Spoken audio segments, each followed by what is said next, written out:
Daniel chapter 3. We'll actually start in verse 8. While you're getting there, let me give you, maybe by way of a little bit of recommendation. If you have not read or seen Band of Brothers, you should repent and do that because it's incredible. It's this great recounting of the acts of specifically this one company, Easy Company, the 101st Airborne during World War II. And it's so well done. And it's incredible some of the acts of heroism that these guys did.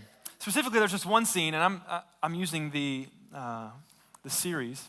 There's just one scene where they're at Foy in this battle, and they are getting crushed.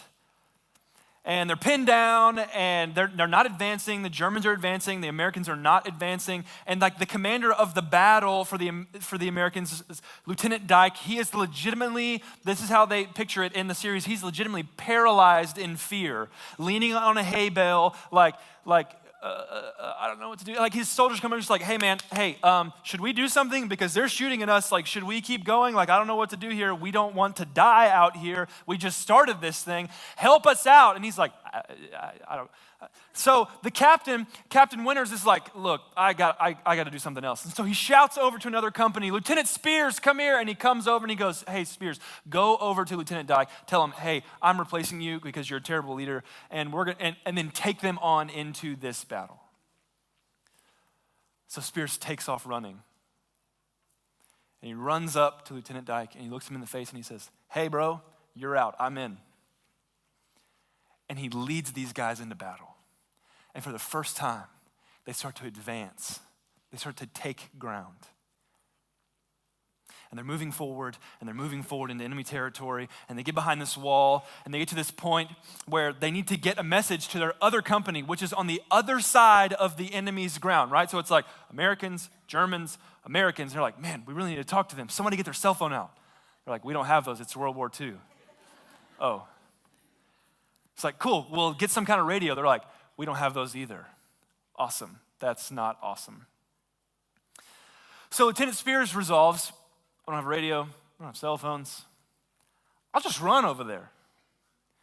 And he gets up and he runs across enemy lines into German territory to get to these other American soldiers. And it's enough that like his own soldiers are like, what is he doing? He's gonna get shot at, and then who's gonna lead us? We're all gonna die out here.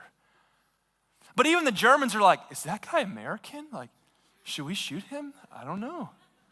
And he just like runs by him, guns, tank, the whole deal. They're like, what is that? And he makes it.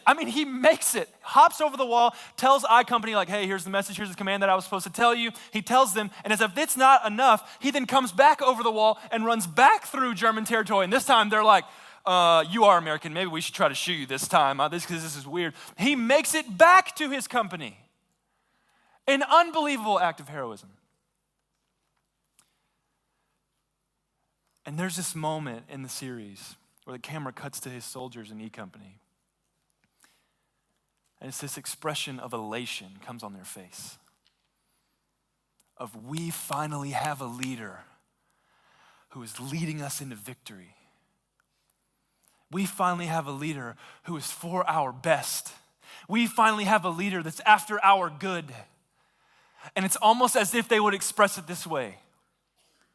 We'll follow you wherever you lead us, no matter what it costs. We're going your way. Come heaven, hell, or heaven's greatest joy, or high water, or whatever. We're choosing your way because you have the best for us in mind. Now, why do I tell you that? It's because the unexplainable life is like that. There are a million different things that are going to jockey for the affection of your heart every day. But the unexplainable life is one that follows God's way, no matter what it might cost them. The unexplainable life is one that chooses God's way, no matter what it might cost them. See, we've been in this series for the past few weeks called The Unexplainable Life, moving through Daniel and grabbing onto the characters and seeing how they live this unexplainable life things that are characterized only by the power of God. And we see those things and we're like, man, that is awesome. I want to live an unexplainable life. Why can't I live an unexplainable life? We hear stories out in the world and we watch videos on YouTube of people doing incredible things for God. And we're like, wow, that is unexplainable. I want to live an unexplainable life. Why can't I live an unexplainable life? Well, here's my question to you. Why can't you live an unexplainable life? It's just going to require some things of us. It's going to require us to choose God's way, no matter what it might cost. And so we see Daniel, in Daniel chapter 1, be faithful and obedient to his God in the presence of the king. And then later on, in Daniel chapter 2, the king gets a dream, and he's like, hey, somebody interpret my dream. And all these guys are like, cool, why don't you tell us the dream? And he's like, I'm not going to do that. You're going to have to guess the dream and then interpret it. And they're like, no one can do that. That's impossible. And Daniel's like, I'll do it. And then he goes back to his friends and he's like, hey, I don't know what the dream is. We should probably pray about this because I have no clue what we're doing. And so he prays about it. God gives him what the dream is and then interprets the dream. So he goes back to the king and tells him the dream and interprets the dream. And King Nebuchadnezzar's like, your God is the God of gods. That guy's incredible. Unexplainable. And then it brings us to Daniel chapter 3. So Daniel chapter 3, starting in verse 8, I'll read through verse 23. Why don't we stand as we read? We say this phrase at the end of the reading, the very words, just as a means to separate between my words and God's words. So Daniel chapter 3, starting in verse 8. Therefore, at that time, certain Chaldeans came forward and maliciously accused the Jews. They declared to King Nebuchadnezzar, O king, live forever. You, O king, have made a decree that every man who hears the sound of the horn, pipe, lyre, trigon, harp, bagpipe, and every kind of music shall fall down and worship the golden image. And whoever does not fall down and worship shall be cast into a burning fiery furnace. There are certain Jews whom you have appointed over the affairs of the province of Babylon, Shadrach, Meshach, and Abednego. These men, O king, pay no attention to you. They do not serve your gods or worship the golden image that you have set up. Then Nebuchadnezzar, in furious rage, commanded that Shadrach, Meshach, and Abednego be brought. So they brought these men before the king. Nebuchadnezzar answered and said to them, is it true, O Shadrach, Meshach, and Abednego, that you do not serve my gods or worship the golden image that I have set up? Now, if you are ready, when you hear the sound of the horn, pipe, lyre, trigon, harp, bagpipe, and every kind of music, to fall down and worship the image that I have made, well and good. But if you do not worship, you shall immediately be cast into the burning fiery furnace. And who is the God who will deliver you out of my hands? Shadrach, Meshach, and Abednego answered and said to the king, O Nebuchadnezzar, we have no need to answer you in this matter. If this be so, our God, whom we serve, is able to deliver us from the burning fiery furnace, and he will deliver us out of your hand, O king. But if not, be it known to you, O king, that we will not serve your gods or worship the golden image that you have set up. Then Nebuchadnezzar was filled with fury, and the expression of his face was changed against Shadrach, Meshach, and Abednego. He ordered the furnace heated 7 times more than it was usually heated, and he ordered some of the mighty men of his army to bind Shadrach, Meshach, and Abednego, and to cast them into the burning fiery furnace. Then these men were bound in their cloaks, their tunics, their hats, and their other garments, and they were thrown into the burning fiery furnace. Because the king's order was urgent, and the furnace overheated, the flame of the fire killed those men who took up Shadrach, Meshach, and Abednego. And these 3 men, Shadrach, Meshach, and Abednego, fell bound into the burning fiery furnace. You can be seated.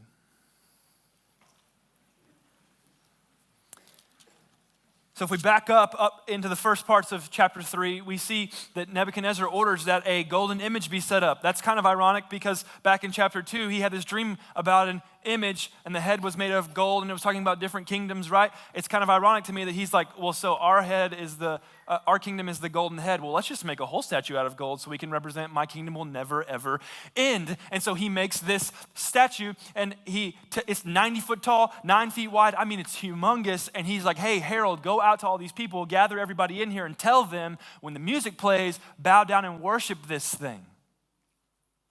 And so they do. And they gather and they worship because it's what you do. The king said so. We've got to bow down. My fear is this, is that you would hear and respond in the same way I do. Silly Babylonians. Who bows down to a statue? You see, we read texts where God's people and even pagan people worship idols, and you're like, who does that? You guys are idiots. And we think we're void from that issue. We don't worship statues. We don't carve things out of wood. We don't wield things out of metal. But let me be clear, we do worship idols. So much so that John Calvin said this: the human heart is a factory of idols. Every one of us, from his mother's womb, is an expert in inventing idols. We're good at it. It's been our problem all along. Back in Exodus 24, verse 3, Moses came and told the people all the words of the Lord and all the rules, and all the people answered with one voice and said, all the words of the Lord has spoken, we will do. They're like, yeah, what God said, we're doing it. This is awesome. 8 chapters later, Exodus 32, when the people saw that Moses delayed to come down from the mountain, the people gathered themselves to Aaron and said to him, up, make us gods who shall go before us. As for this Moses, the man who brought us up out of the land of Egypt, we don't know what has become of him. Exodus 24, we're all about what God says. Exodus 32, okay, so Moses isn't going to come back. Aaron, can you make us a golden calf? We're going to bow down and worship it because this is lame, man. We're good at it, and we're quick to do it. You see, we do it because just like the Israelites, you have this grand experience with God, and you hear from him, and it's clear, and it's incredible. But then that moment goes away.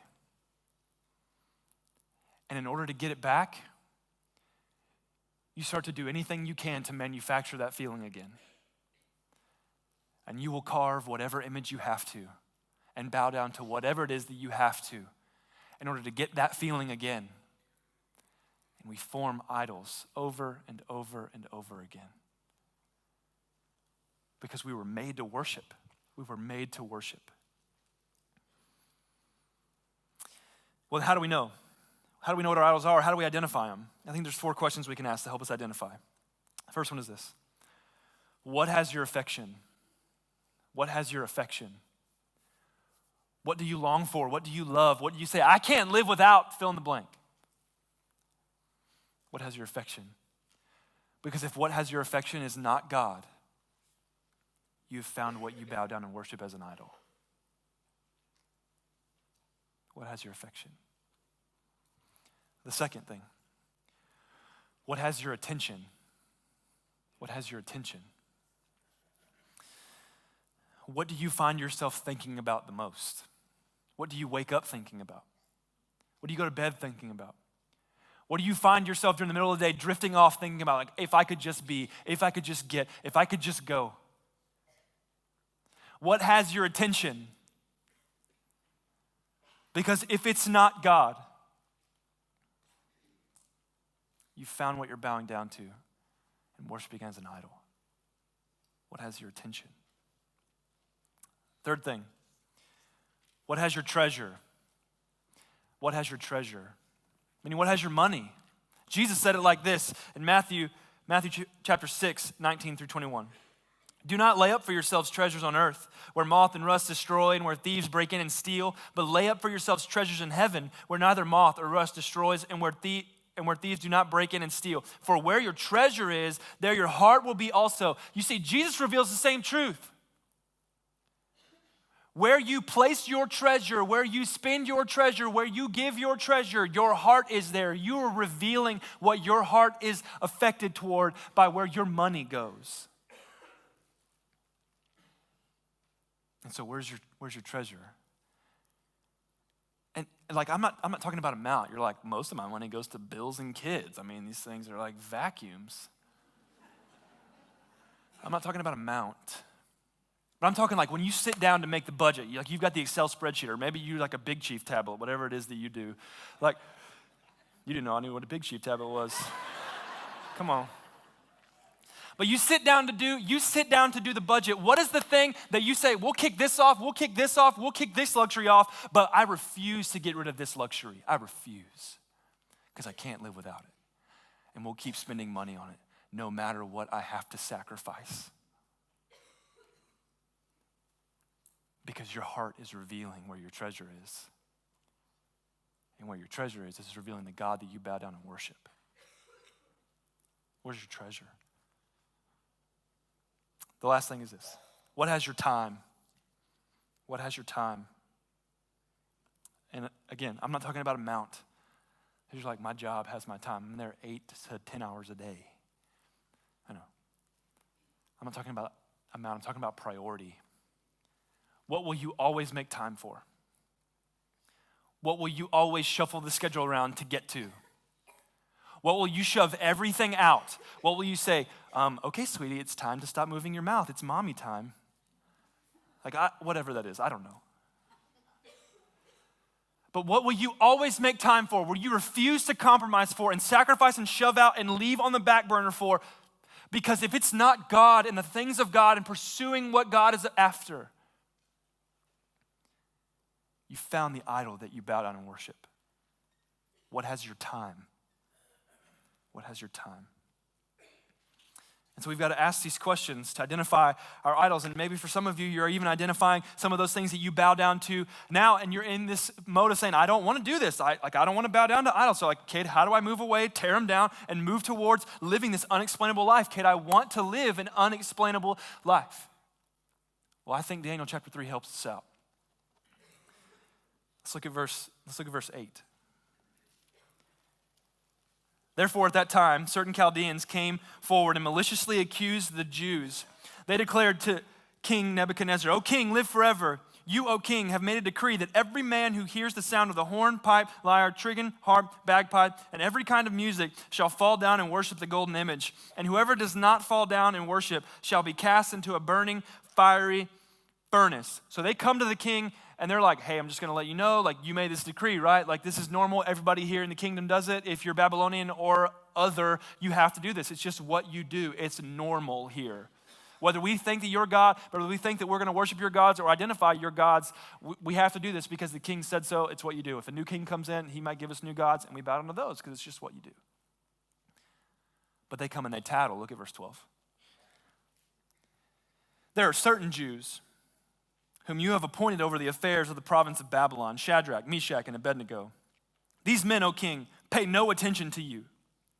They do not serve your gods or worship the golden image that you have set up. The first thing that identifies an unexplainable life. Those who live an unexplainable life do not conform to cultural norms. Those who live an unexplainable life do not conform to cultural norms. You see, these Chaldeans come to the king, they're like, hey, there's like 3 Jewish dudes that aren't bowing down to your statue when the music plays. Like, you said we had to, and they're not doing it. That's weird.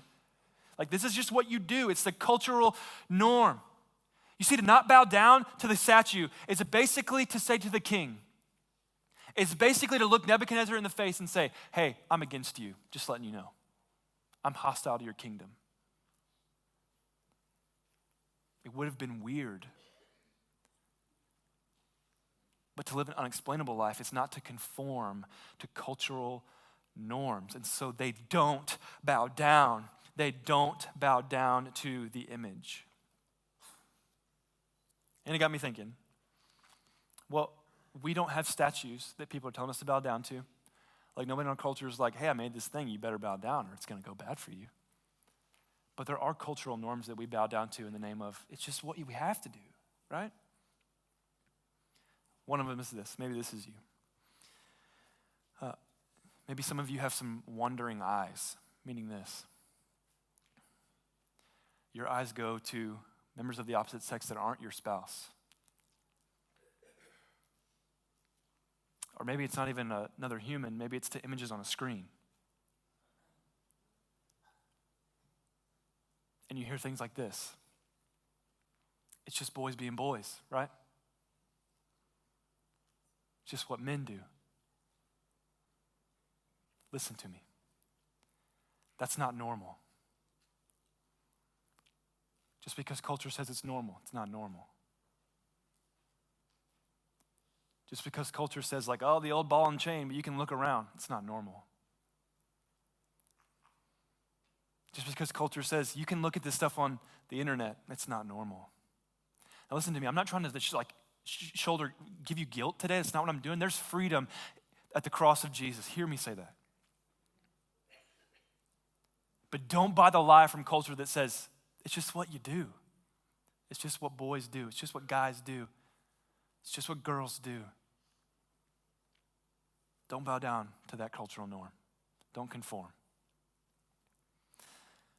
Maybe it's not that, because right, we identify that's a bad thing, but even we do this with good things, right? We conform to cultural norms with good things, like financial security. That money equals security. The more zeros that I have, the more secure that I feel. And it's get. If I can just get some more. And you're like, if I reach this certain point where I have this much in my bank account, like, man, that's a lot of money, but it would be great to have even more money. And it's this endless pursuit of money, and it's never enough, and you go after it, and money equals security. If I just have enough, I will feel secure in my life. And you know this, I don't have to tell you this. It's never going to be enough, is it? You'll never reach a point where you say, I've got enough money. Because the moment you get to that amount, you want more. It's this vicious cycle. And you shove away, and you've got 403B, 401k, 4069, whatever. And it's all about get, save. Listen, don't hear like, well, the student pastor said it's bad to save. He's probably telling our kids to blow all their money. They're good enough at that on their own. Like, I don't need to teach them that. I'm pro-saving. The Bible's pro-saving. Hear me say that, right? It's good to save. Be responsible. However, if we save at the expense of being generous, we have missed God's best for our money. We've missed God's best. Because you see, here's the reality. Your money doesn't belong to you anyway. You get it for like 70 to 80 years. And you'll leave it behind when you go. It doesn't belong to you. So what if instead of living like this with our money, or maybe even living like this is mine, don't you touch it. We lived like this and said, God, it's not mine anyway. Whatever you want to do with it, you do with it. I'm not going to conform to the cultural norm that says you've got to have financial security. We celebrate it, right? Man, they are set up for life. They have this insurance and this and that and that. Man, their kids are going to be set up for life, and their grandkids and their great-grandkids. What if the model that you set before your children was extreme generosity, not irresponsibility, but extreme generosity to say, hey, look, kids, this money isn't ours anyway. When mom or dad dies, at best it's going to be in a bank account. But what if we lived like this and said, God, whatever you want to do, we're fine with. You would set your kids up for a lot better success than having some zeros in the bank. Don't bow down to that cultural norm. The last one is probably the most prevalent. We bow down to the cultural norm of our kids being successful. Our kids being successful. And so this is how it plays out, right? You just had your first kid. They're however old they are when they're going into kindergarten. And you're like, hey, did you sign your kid up for pre-AP kindergarten? No? Yeah, you're a loser.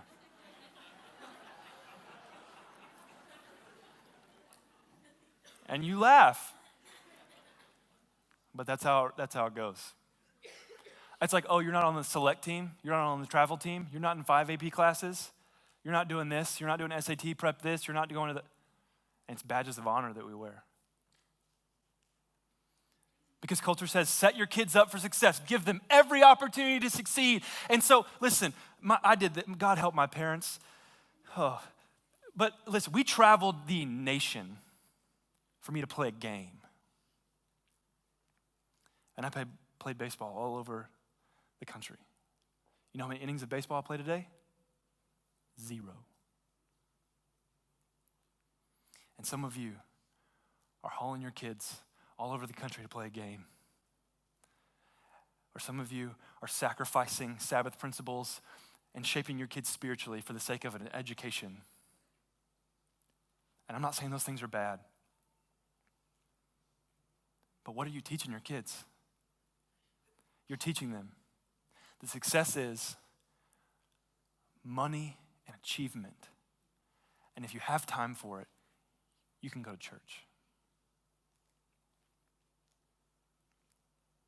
And they will carry that into their family.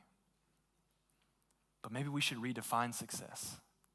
Because here's the deal. Like, I know that some of you, like, you're sitting at the t-ball field and you're like, I know, but my kid's 6 and I think he's got what it takes to go to the league. Like he's got it. Your kid's drawing happy faces in the dirt. Like, he's not ready. It's like, do we get a snow cone after this, Mom? He's not ready. Maybe we should redefine success.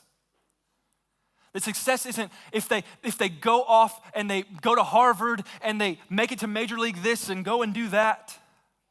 Because listen, what if they do that? What if they go to Harvard? Or what if they make it to the league and they don't follow Jesus? I would say you missed it. But what if they just go to a state school? Or what if they don't go to college? You're like, excuse me? I'm just saying.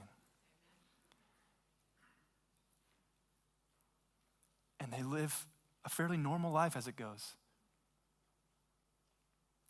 And they love and follow Jesus and change the world for the kingdom. I'm telling you, that's more successful than them making $1 million. So, do we want our kids to be successful? You bet. But let's change what success means. Let's change what success means. Don't bow down to that cultural norm. The second thing, an unexplainable life is identified by. An unexplainable life is identified by one that trusts that God's way is best despite what it might cost them. Look at verse 16 in chapter 3. You see, the king draws them in. He's like, hey, so I heard that you guys aren't bound down to this image, so I'm not real happy with that. So I'm going to cue up the music again, and then I'm going to give you a chance to bow down. And if you do, we're good. And if not, I'm going to throw you into this fire. And there's no God that's going to save you from it. Let's just be honest. This is how they answered. Look at verse 16. Shadrach, Meshach, and Abednego answered and said to the king, O Nebuchadnezzar, we have no need to answer you in this matter.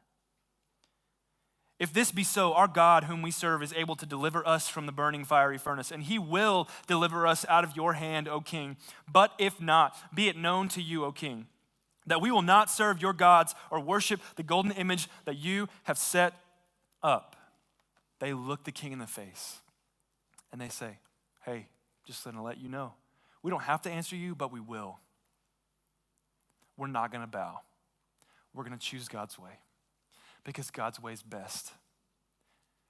And God's going to deliver us. And even if he doesn't, we're not going to bow.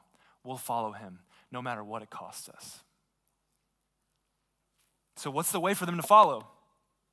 Well, Exodus chapter 20, they would have known this. It would have been in their bones.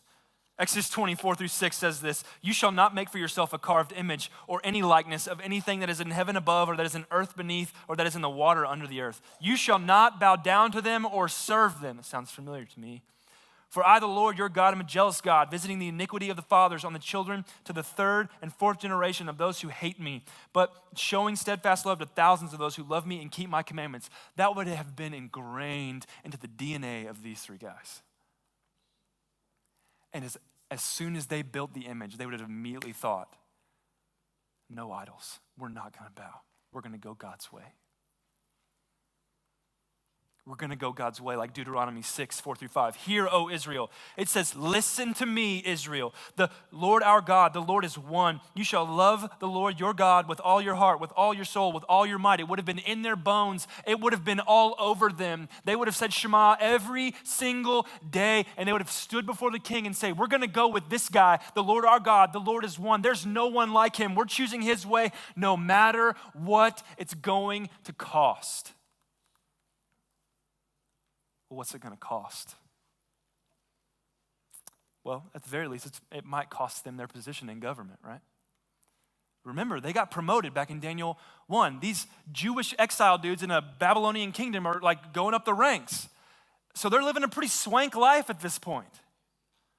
And so they're standing before the king and he's like, hey, you should bow down or like, you're going to lose the 1st century Lexus that we gave you. They're like, oh man, I don't know. But they're like, you know what? If we lose our position in the government, we're still not going to bow. It doesn't matter. We're choosing God's way because we believe God's way is best, no matter what it costs. And it may cost them their position.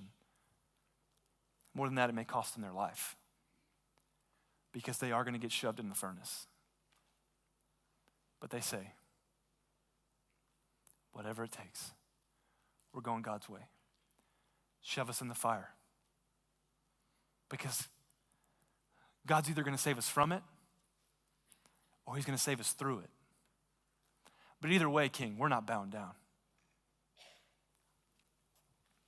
But how are they able to do that? How are they able to do that? Because they know who their God is. You hear him say it. God can, God will, but even if he doesn't, we trust God's ways better, even if it costs me my life.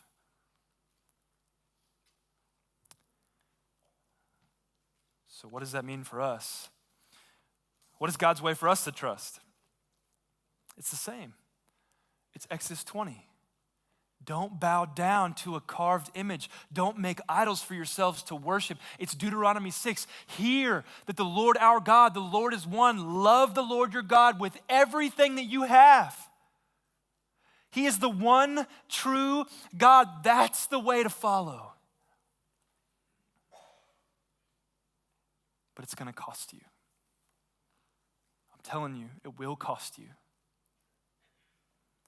But hear me say this. What you will gain in following God's best will far exceed what it will cost you. Will far exceed what it will cost you. Well, it's potentially going to cost you your comfort. It's going to be uncomfortable to go God's way. It will. It just will.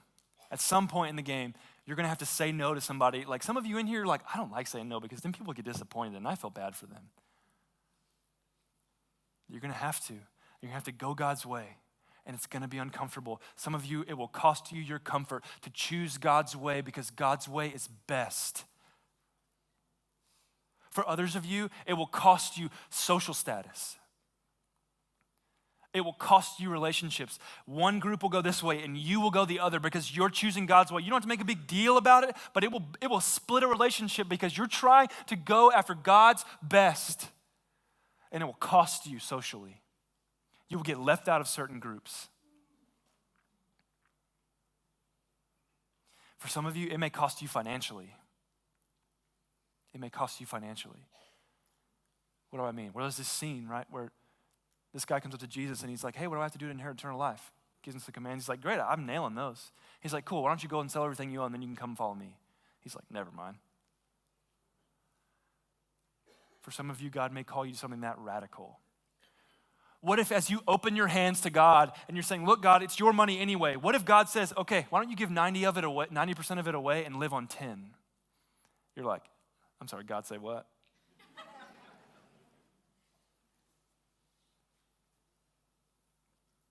But maybe it costs us financially to go God's way. I'm telling you, what you will gain will far exceed what it will cost you. And on the list goes what it might cost you.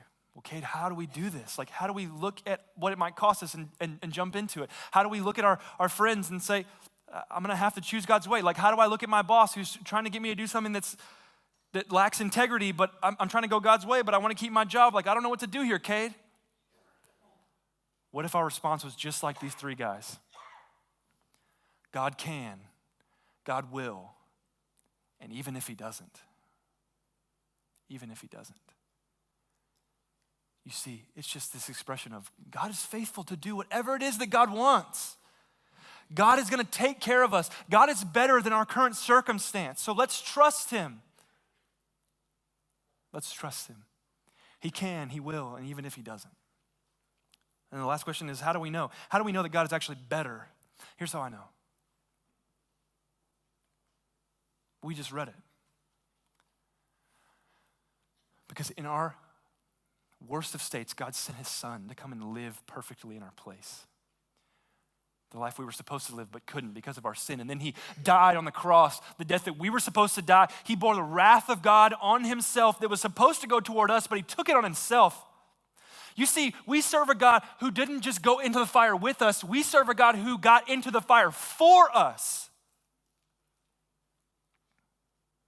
and he went into the grave and got up from the dead so that you and I would have the way to God. No one has loved you like that. No amount of money will give you the satisfaction like Jesus will. No amount of stuff will give you the satisfaction that Jesus will. No achievement for your kid will give you the satisfaction that Jesus will. So I'm telling you, God is better because you see it on the cross. It is forever a display that God's way is best. God's way is best. And so what are the results? The results in an unexplainable life are this: that God's power is displayed and God's glorified.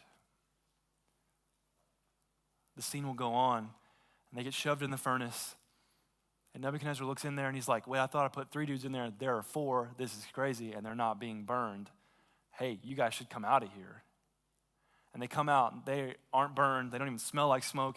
He's amazed. He praises God for it. God's power is displayed, and God gets a ton of glory. So here's the message to you. What if your life was lived such that God's power was displayed and God got a ton of glory, and that was the only thing that people saw is God's power and God's glory, and at the end of your life, you didn't have a plaque, you didn't have a book, you didn't have anything to your name other than God's power was displayed and God was glorified? Would that be enough?